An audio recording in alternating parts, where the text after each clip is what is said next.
These are the Beam Chronicles, with your host, MJ Dooney. Book 1, Initiation, Chapter 3, Charlie Shayde.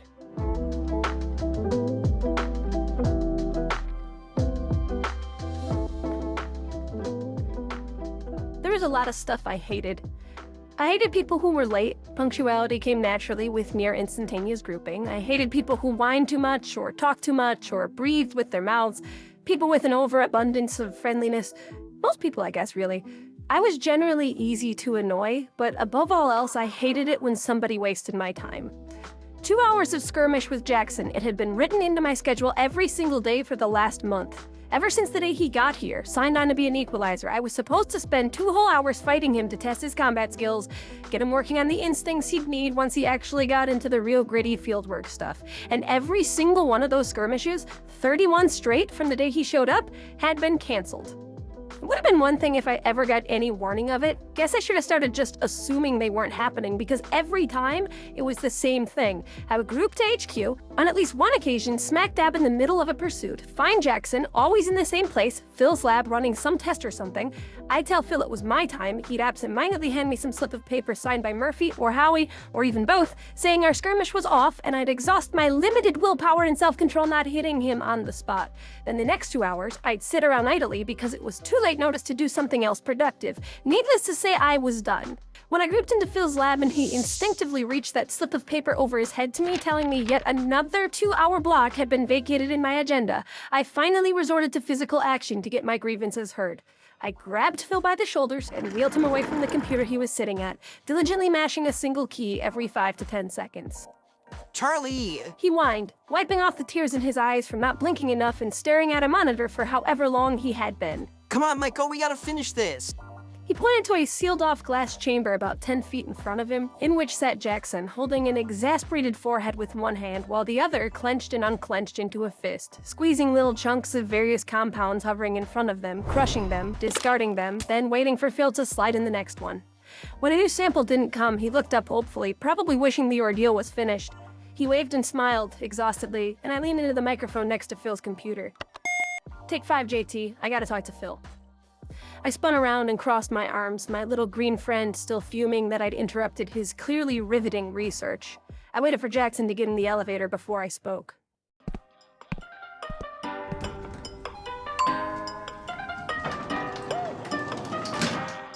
You know what today is, Phil? Friday? It's Jackson's 1-month anniversary. He's been with Beam for 1 month today. Oh, hey, how about that? What is it, like a cake or something? Yeah, alright, we can pause for cake, sure. Phil, talk less, there's no cake, you jackass. Do you realize that in 31 of 31 days, during the 2-hour block I have set aside to skirmish with him every single day for a month, you've kept him in this lab running tests? Yes, trust me, I know. You have no idea how far behind I am on literally every one of my other projects. I haven't charged the backup gens in 3 weeks, Charlie. We're a bolt of lightning and a power outage away from a massive breakout in the dungeons. Oh, come on, Phil, that wouldn't be so bad for you. You could see your old man. Everyone loves a little family reunion. Phil was one of the several genetic experiments of Dr. Kowarski, the same guy who popped my brain out back when I started. His father currently resided in our subterranean dungeons after we busted him about a month ago. I like to remind Phil of his shitbag daddy whenever he got too annoying, which was frequent. He grimaced, rolling his chin from side to side, massaging his temples. Right. In any case, Papa Kowarski would be the least of our problems if that happened. Big Purple's still down there. I could kill Big Purple, I coldly insisted, fingering Guillermo on my hip. He shuddered and tried to change subjects. Incidentally, I wonder if he's ever stopped to appreciate the irony. My dad, that is. He built an ultra-efficient living solar panel, gives it to Beam to look the other way, and 2 years later, I'm the power source that runs the facility in which he's imprisoned. It's like a swordsmith getting stabbed by his own sword, or a guy accidentally grabbing the cup he poisoned, or something. I'm not sure that's actually irony.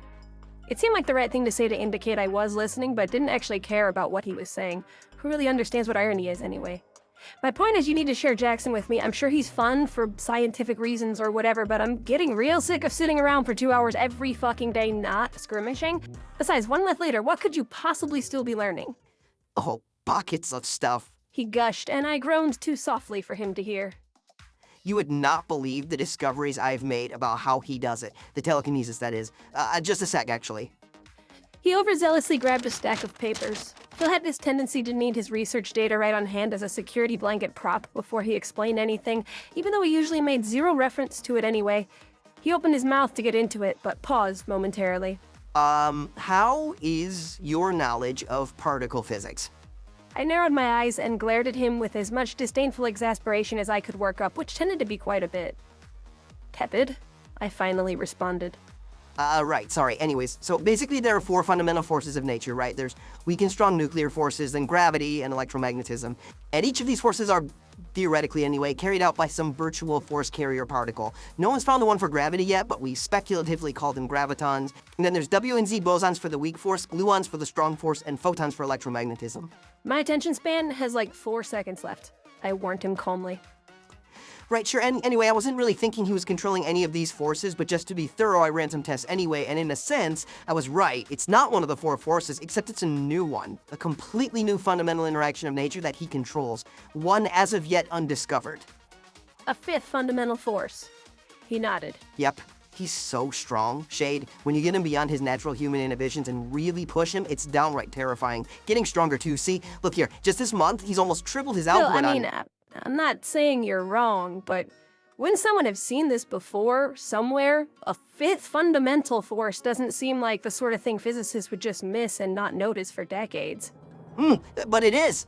They never could have found it. Nobody else will ever find it because the force carrier particle, the gluon or photon or graviton for this new fundamental force, it didn't exist until he showed up. He generates the force carrier, Charlie. He physically creates the particles from the cells all over his body and just emits them, radiates them out, and destroys them. When and how he sees fit. Jaxon controls the whole particle field. The new force, I've been calling that the Teaque interaction, by the way, but the Teaque interaction didn't even occur until he started filling the universe with the bosons to mediate it. And I'm calling those Jaxons. Get it? Photons, gluons, Jaxons? Uh-huh. I scoffed with palpable sarcasm. I do get it, it's just profoundly unfunny. Hey, shut up, all right? I'm allowed to be corny. This is big shit here. He frowned just sadly enough to temporarily wear away my gruff exterior. I threw him a bone. Yeah, as much as I love making fun of you, it kinda is. This is like Nobel Prize shit, right? He smirked. Yeah, well, probably. Beam pays me better not to publish, though. Anyway, while I have you borderline intrigued, I've already started adapting the discovery into something. Come here, check this out. He snatched the remote off his desk and pushed a big red button in the middle of it, and one of the garage doors along the walls of his lab began to lift up, revealing some sort of dunk tank-looking thing. Big acrylic cylinder with all kinds of cords and gizmos hanging off of it, attached to some sort of computer module full of dials and switches and knobs. Phil wheeled his chair over to it, peeling off his shirt, and grabbed one of the cords off the ground. He flicked a switch to open the panel in the ceiling above him, letting the sun shine onto his chloroplastic green skin. There was a reason Phil's lab was on the top floor. He plugged the cord into his belly button, which had long ago been adapted by his father into the output jack for his proficient energy production, and the machine powered on. Phil leaned over to the control panel, contorting his body so that most of it stayed in direct sunlight, as he turned some dials and flicked some switches, calibrating settings way outside my realm of comprehension or the ability to give a shit. The plastic tube began to vibrate and whir, but was otherwise unchanged physically. All right, ready? He asked when he was finally satisfied, and pulled a pen out of his pocket. He tossed the pen into the top of the cylinder, and it fell about halfway down before bobbing back up to the center of the tube, suspended in midair. I call it the catch. He grinned at me like an idiot for like 10 seconds, and once it was clear I wasn't biting. You're supposed to say, what's the catch?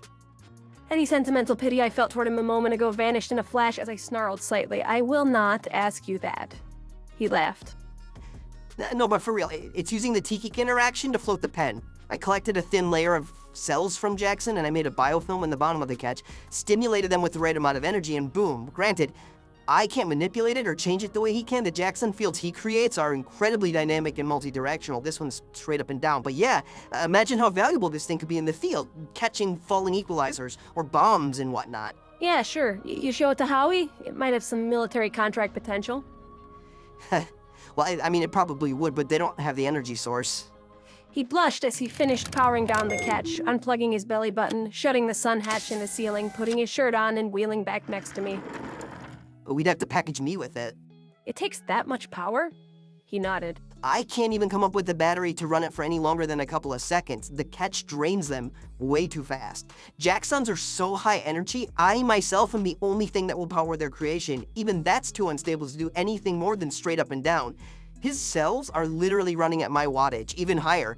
Any less and you couldn't notice the effect at all. Damn. I mean, if that's the case, how is he generating the Jaxon field? I ignored his wry smirk at me using his ridiculous nomenclature. You're telling me he's putting out as much energy as you in full sunlight? Apparently. How?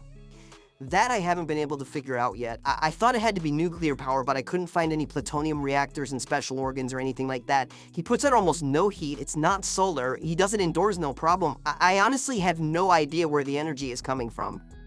I shrugged. I guess it doesn't really matter. Yeah, for now anyway. One more mystery to solve, somewhere down the line. Oh, shit. I had almost forgotten why I was here in the first place. Yeah, way down the line, buddy. This is good stuff, but I really think he needs some time actually learning how to fight. Charlie, seriously, I would love nothing more than to release him to you. Like I said, there are about 40 people in the building just looking for my signature, not to mention all the other shit I'm supposed to be doing. Howie insists I get through this entire catalog, though. We're very close, but he won't let me quit until I'm done, and we've been doing it for a week. Why is it so important? New protocol for incoming AVA agents. I think he's checking for holes in his coverage, like if there's some substance or alloy or polymer or whatever that the Teaque interaction doesn't work on. Prophet wants it on record up here. I guess in case Jaxon goes to knock and we have to shoot him with something, this will tell us what our best option is. Yeah, if we ever managed to leaf through the week of data to figure it out, I scoffed, nodding at the stack of paper next to him. Phil sighed. It's basically the worst, most boring thing I've ever done. Push a button, Jaxon squeezes, computer records results, repeat. It's driving me bonkers, honestly, the monotony. Well, you said you're almost done. I could power through it with him, give you a break to run around and finish all your other shit. He cocked a perplexed eyebrow. You'd do that for me? No, I'm not doing it for you. I roundly denied him. I'll do it because I can't stand another 2-hour gap in my schedule. You and Murphy— Okay, awesome. He interrupted, immediately accepting my offer and brushing up a stack of papers, examining them, discarding them, then grabbing another that was apparently the proper stack. Yeah, you just mash that button every 10 seconds until you finish the catalog. Anyone can do it, you can't mess it up, you don't even need a brain. Cute. I rolled my eyes and shook my head. The brainless jokes were by now the oldest thing. Thanks again, Charlie. He grunted as he bustled toward the door like I hadn't said anything. Hey, don't thank me, you jackass. I told you I'm not doing this for you. Uh-huh. He distractedly returned, eyes swimming with some other task he was diligent to accomplish as he vanished behind the elevator doors. It was like something dawned on him in a moment, and when it did, nothing else could divert him from it. Sort of typical of the way Phil transfixed on things. And were we at all close, I may have asked him what it was that so immediately occupied him. The trouble was, I didn't care at all, and he wouldn't have told me anyway. So I let him be, kicked my feet up, and waited for Jaxon to return.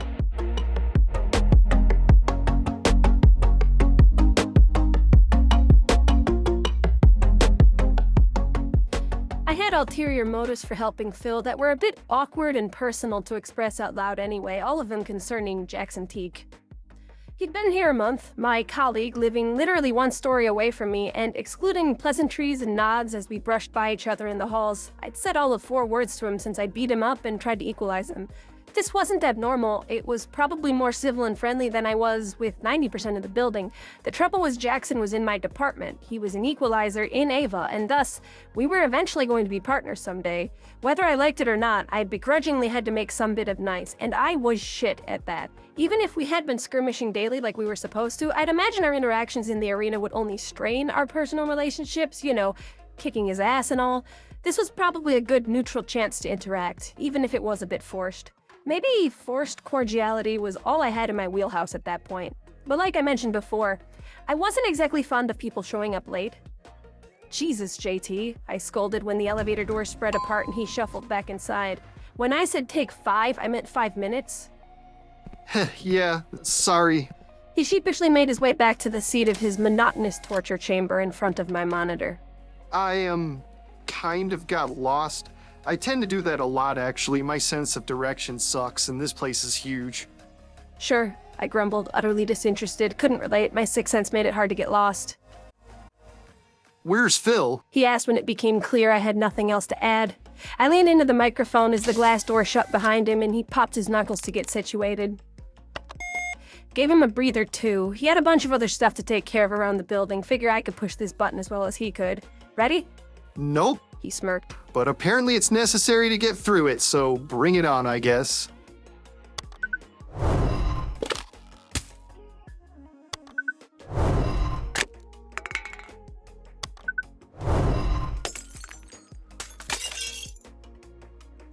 We ran through about 35 of them without talking at all. Just button, crunch, button. The way Phil was doing when I walked in. Couldn't believe I'd signed up for this, but it was better than sitting in my apartment, even if just barely so. And I was sure eventually he'd start talking if I waited long enough. Guess I felt for him. I guess objectively Beam HQ was a big building to navigate. True, Phil's lab was the only thing on the top floor, so it was just a matter of finding an elevator, but even that could be tough when you're the new guy. It wasn't like he could ask for directions, too. What with the bizarre sort of individual who would voluntarily seek employment here? Half of them were flat-out psychotic, the other half harboring some sort of ingrained vendetta against anomalies, working out their vengeance bureaucratically by pushing pencils and pretending they were a cog in the machine. Being that Jaxon was an anomaly, in a place that was working to get rid of them, I doubt anybody would be too keen on helping the guy out. I'd experienced it myself when I started here, but then I was a lot tougher than he was. And it wasn't like they were intentionally giving him a rough time, he was still telekinetic, and therefore a little menacing. Worse yet, bullying would be to invite Howie's retribution, given Ava was his whole master plan, Jaxon his prophecy of hope. Still, it was little stuff. I'd walked past the cafeteria a few times, caught a glimpse of him eating alone, brought up some bad memories, high school and stuff. Shallow as they might have been, my sympathies went out for JT, and while I was not the kind of person who sought new friendships, it was still tough for me to watch him drown like that. Tough enough that I decided to try to chat first, throw him a lifeline, so to speak. Plus, if I had to pick a friend, he'd be the most tactically beneficial option.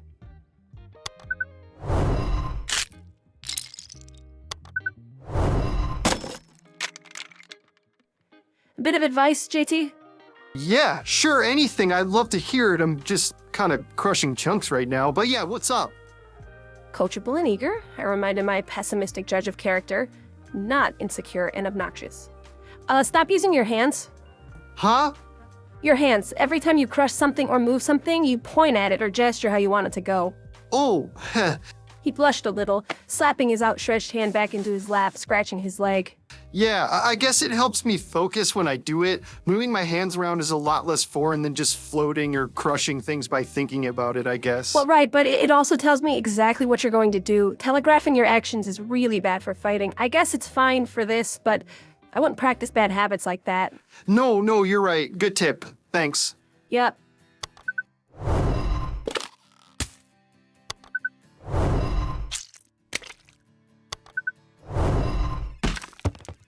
Three more times, he silently crushed whatever was placed in front of him.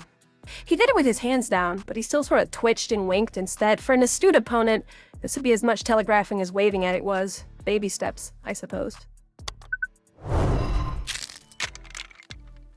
God, this is boring. He scrubbed his eyes a bit.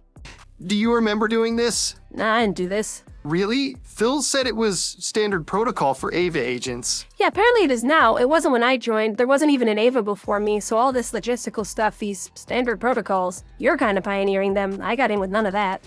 Oh yeah, duh. Lucky you. How long ago was that, by the way, when you started? 2 years ago, give or take a month. Hey, same as Phil, right? Just about, yeah. That was a little before Phil. His dad is the guy who took my brain out, actually. Really? Oh yeah, Howie told me a little about that on the day we met. Dr. something with a K. Kavorsky, but we actually call him Dr. K for short.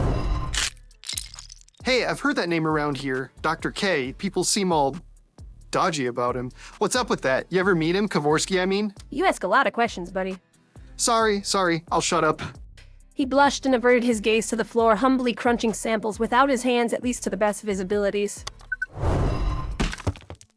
I sighed. Answering his questions was part of connecting, and he was pathetic enough to overcome my aversion to conversation. Yeah, I met Kavorsky. What's he like? His face lit up a bit as he raised it again. I heard he's crazy smart. He's crazy smart and smart crazy, you know? Like, it's crazy how smart he is, but then also he's so smart it makes him seem crazy. Why is everyone so anxious about him? Because the freaks he'd pump out kept us in business for a while. You mean like he made anomalies? A fact factory, I nodded. And the worst, most dangerous atrocities. Brutal fighters with the weirdest abilities, nothing like Phil. I'm sure half the monsters you saw beanbag on the news in the last few years were Dr. K's children. He kept the general public scared shitless, though, which I guess was good for the cause in a weird sort of way, right? Anyway, yeah, we busted Dr. K maybe 3 days before you showed up. He's chilling in the dungeons now, right where he belongs. Jaxon frowned. Why did it take so long to get him? Was he just super elusive? No, or... he wasn't hiding. We knew where he was the whole time. It just took that many anomalistic incidents to overcome all the fucking bribery.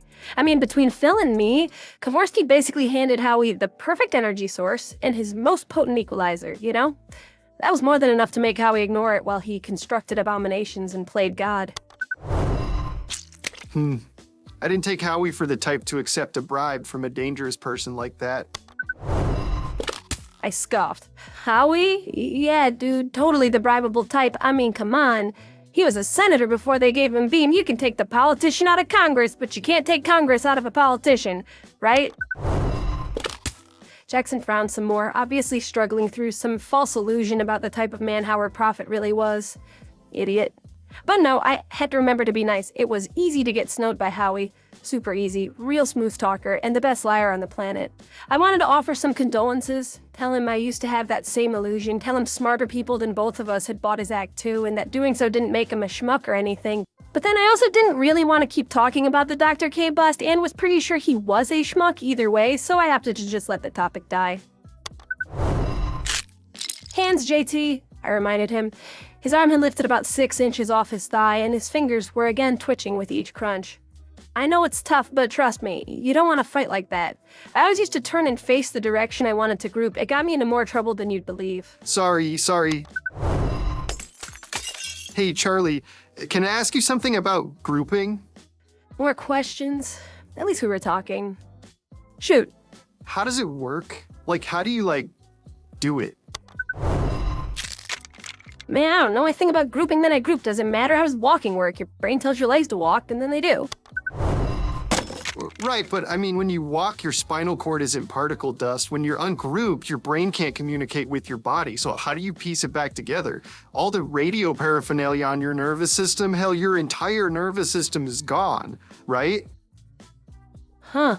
Yeah, I guess so. Never thought about it too much. Just sorta happens. Mostly instinctual at this point. Maybe you control the 6th fundamental force, Shayde or something like that. I snorted. Sure, JT. Maybe. I'm sure Phil could find out if you wanted to. He's pretty good at this stuff. Plus he has all the technology. He figured me out in a few days. No, thank you. I sneered. He seemed a bit taken aback. Aren't you a little curious? Not curious enough to submit to this. All this stuff you're doing here, all this crushing different things to find the gap in your coverage, someone's gonna use this information to kill you one day. I'd rather have none of my weaknesses on the record, even if it meant I don't know exactly how I do what I do. Yeah, but wouldn't it be beneficial to know your limits? What if you accidentally regroup into a wall or something? That won't happen. Why not? Because, sixing. When I'm ungrouped, my sixth sense is still intact. I know where I am, where my pieces are, exactly where they reassemble, because I can still six them. His eyes went wide with excitement. That still works when you're ungrouped? Can you see or hear? No, dumbass, because I don't have eyes or ears when I'm ungrouped. 16 doesn't have an organ, it's just I innately know the details of my body's immediate surroundings, even in ungrouped particulate form. And I guess farther than right around me, really, if I focus on it for long enough. It gets stronger when I ungroup too. Like how you hear better with your eyes closed, sensory deprivation or whatever. When I'm ungrouped, I six so clearly it's ridiculous. What's it like? Sixing, what's it feel like? Huh. I contemplated momentarily. Hard to explain, really. Answering that is like trying to tell a blind guy what color is. I just kind of know the physical specifics of things. Dimensions, locations, distances, where stuff is relative to other stuff. It's just inherently in my brain. Like a schematic. I guess it sort of feels like I'm imagining it, only I know all the stuff I'm imagining is real because I sense it to be more real than my imagination. I don't know. Like I said, it's hard to explain. It just kind of works out, I guess. That sounds so cool. He genuinely smiled, marveling at my half-committed explanation. I guess it's kind of cool. I smiled back. That's why it's impossible to sneak up on me, and why I don't ever end up in walls, and how I know that you're using your hands without looking up from the monitor. Crap, sorry again, I didn't even realize. Hey, I'll put them in my pockets, then I won't be tempted maybe. So Charlie, do you ever get nervous you'll regroup yourself wrong, inside out, or like forget your jugular vein, something like that? I shook my head. Like I said, it's pure instinct at this point. Kind of like when a master pianist plays a song so many times that he doesn't even think about how he's playing it, or like when an artist draws a perfect image of what she sees from memory. Those are amazing, flawless, spot-on reproductions of things dependent on weak perceptions like sight and hearing and touch. Sixing is so much deeper than that, so much more thorough. I have such an intricate, detailed, perfect impression of my body burned into my brain from sixing it for so long subconsciously, I'd have to focus on intentionally messing it up to forget a piece or do something out of place. As he stroked his chin, deliberating over which direction to take the conversation next, for some reason it dawned on me how weird and rare it was for someone to take a genuine interest in my little idiosyncrasies without then wanting to utilize them as a means to some end. Typically by now, some other asshole would have asked me to rob a bank for him or spy on his ex-girlfriend or something. Jaxon had no ulterior motives. He just actually wanted to know.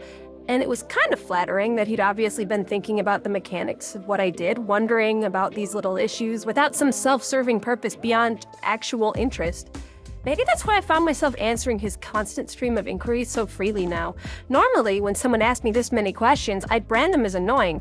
Hell, I already kind of started to, but there was something so authentic about him and his curiosity, the way his face lit up like a little kid when he thought about how cool I was.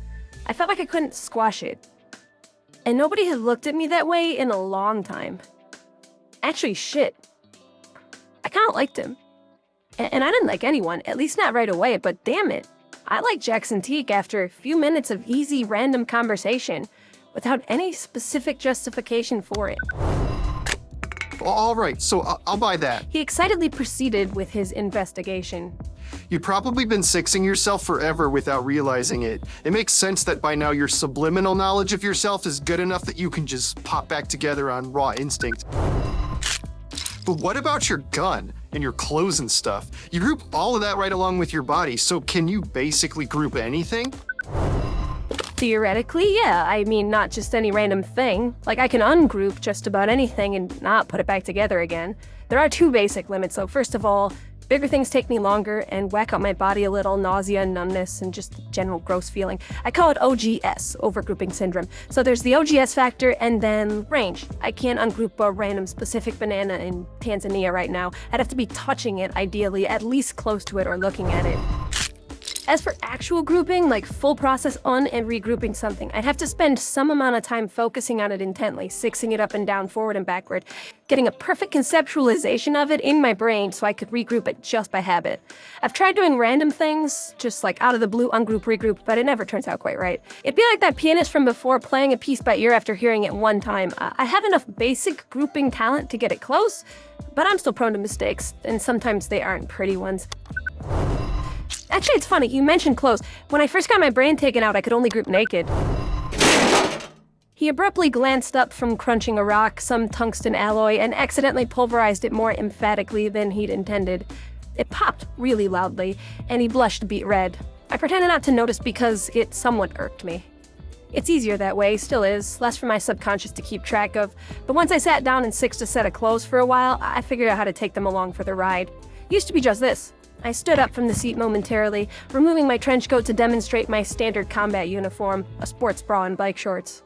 I caught him glaring at my exposed abs for a little too long for it to be considered polite, then growled, snatched the coat off the chair, and tossed it back on before punching the button for the next sample. And that's exactly why I added the trench coat. Sorry. He winced. You're, in amazing shape, Charlie. Yeah, thanks, I sneered. I really honestly didn't mean to stare. You caught me off guard a bit is all. I'm sorry. It's fine, I grunted, mostly wanting to get over it. No, seriously. He insisted, which annoyed me until he kept going. I made you uncomfortable. That sucks. I'm not that guy. I don't want you to think I'm that guy. Somehow I knew by the look in his eye he wouldn't allow me to say anything else until he believed that I forgave him. It was naive yet noble enough to squash any lingering distaste in my mouth. Again, I couldn't put my finger on why he had this effect on me, this disarming ability to make me trust him so easily. But I did. It's fine, JT, really, we're good. You sure? Yes, I snapped, but quickly softened my tone. I mean, at least you're my age. It was much grosser when I was 17 and 30-somethings were fucking ogling me. That sounds awful. He empathized so easily. Anyway, I again tried to move us past it, although this time in admittedly better spirits. I spent a few weeks sixing up this trench coat here, now it's part of the uniform. It slows me down like crazy, but nobody's quick enough to detect that difference but me. Took forever to work it into the grouping repertoire though, because I really hate it. Why does that matter? Sixing is just like any other sense, you know? You don't look at things that are ugly or smell stuff that stinks. I six things I like, usually without realizing it. Take my boots. I love them, so it only took a few days to work them into the grouping spiel. Guillermo took a few hours, but like bullets, ugh. Bullets took me a month and a half to get right, because who cares about a bullet? I just sit in my apartment not sleeping or eating for days and nights, holding it in my hand, sixing every angstrom of it, then I'd ungroup it, regroup it all wonky, and start over again. Worth it though in the long run. Why is that? Well, that was the whole point. I spent so much time sixing on fired bullets, I can shoot them now and group the pieces back into Guillermo, fully assembled, and prep to fire again. No way. Yep, unlimited ammo, given I don't shoot something super far away and out of grouping range. Pretty useful. Yeah, for real. So wait, if you can fire a bullet, ungroup the pieces, and regroup it back to its original form, could you do that with anything? Like, say you got wounded, could you regroup yourself how you were before the wound? Technically, probably. I would never try it, though. If I screw up a bullet trying to regroup it, it's just whatever, it's a bullet, throw it out. Like I said, grouping my actual self works best when I leave it to instinct, my subconscious and stuff. Healing a wound would require too much concentration, too much cognizant thinking, and that's when things get sketchy. Besides, between my sixth sense and my blazing speed, I don't sustain too many injuries, so I regroup as I ungroup for safety reasons. Don't try to fiddle with changing stuff anymore. Wait, what do you mean by anymore? Oh yeah, I chuckled in slight embarrassment. I went through a reckless and stupid phase for a while, right after sexism and social pressure forced me to put on a trench coat, where I was always trying to modify my actual body in order to group less stuff, and therefore group faster. That's why the locks, it goes a lot quicker when I'm not doing individual hairs like that. I can just sort of clump them and they fall however they do. I also, took off my little toes and my pinky fingers. What? I wiggled a four-fingered hand in the air, faster without them. No fingernails or toenails either, and no body hair. I don't have to shave, and I shaved a full microsecond off my grouping time. Holy crap. You did all that for a microsecond? Yeah, like I said, stupid. I mean, that's just the external changes. Internally, I took out my appendix, 6 feet of intestines, 1 kidney, my spleen, and I'd forget to group closed an artery, and I'd get internal bleeds, and I'd have to sit in the med wing while they worked it all out. Eventually, I realized if it really got down to it and I wanted to group faster, I could still take off my trench coat in an emergency, you know? No need to risk my own health for a few 100 millionths of a second. Good call, I guess. He shrugged, crushing the next sample and whipping it into the bin beside him. I lazily slammed my fist into the button to bring in the next one, but nothing came. Upon a second and third press, still no new sample. And I glanced up to see the excitement stretch into a grin on his face. I chuckled, shaking my head as I tried to confirm on the computer screen that our catalog was complete. There really wasn't any sort of indicator, so I pushed the button about 14 times rapid fire just to make sure. I think that's it, my friend, Finally. he declared, soaring off his stool and flipping in the air while I searched for the proper button to raise the glass. They weren't labeled or anything, so I impatiently started pushing the biggest ones. The first one lowered his stool into the floor. The second one just made a dinging sound, like when you mash buttons on the computer. The third one deployed some sort of emergency chemical shower, drenching him in what was probably frigid cold water given the girly shriek he let out as he fell on his ass. I laughed in spite of myself. Then I realized the buttons actually were labeled on a little panel to the left of them. Oops, I uttered to myself as I located the one for the glass. The water shut off as the capsule started lifting, and he found his way to a seated position, drenched and sputtering. There we go. I ignored his stupefied wet condition. Congrats, you're done? We'll start actually fighting tomorrow then.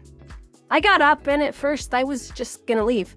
Even got as far as turning my back to him, but strangely I felt this urge in the pit of my stomach, this bizarre desire to continue our interaction.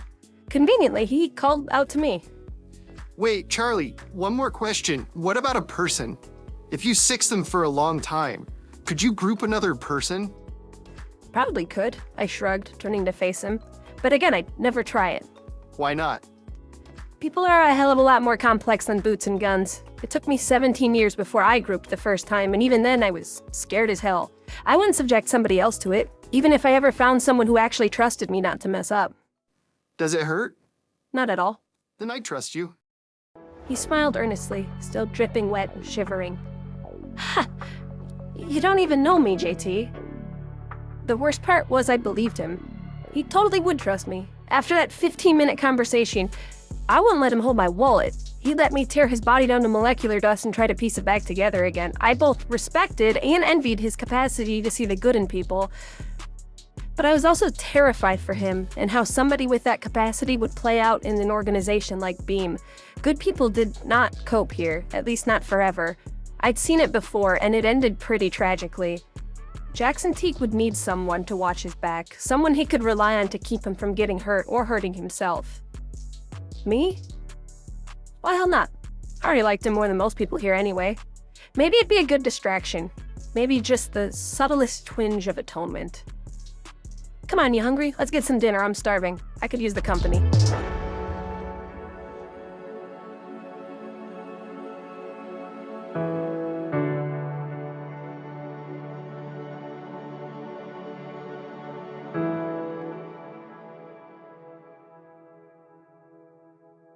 Thank you for listening to this episode of The Beam Chronicles, a fiction podcast written and produced by me, MJ Dooney. If you like what you hear, or you want to get updates, you can follow me on Twitter at Beam Chronicles or TikTok, same handle, at least while either of those things still exist. I am also on Instagram and YouTube, but I have very limited talents in the realm of creating visually appealing artwork, so I'm not really sure what I'm even doing there. You can also contact me through email, beamchronicles@gmail.com. All music and sound effects were sourced from the Epidemic Sound Library, track names and artists included in the episode notes.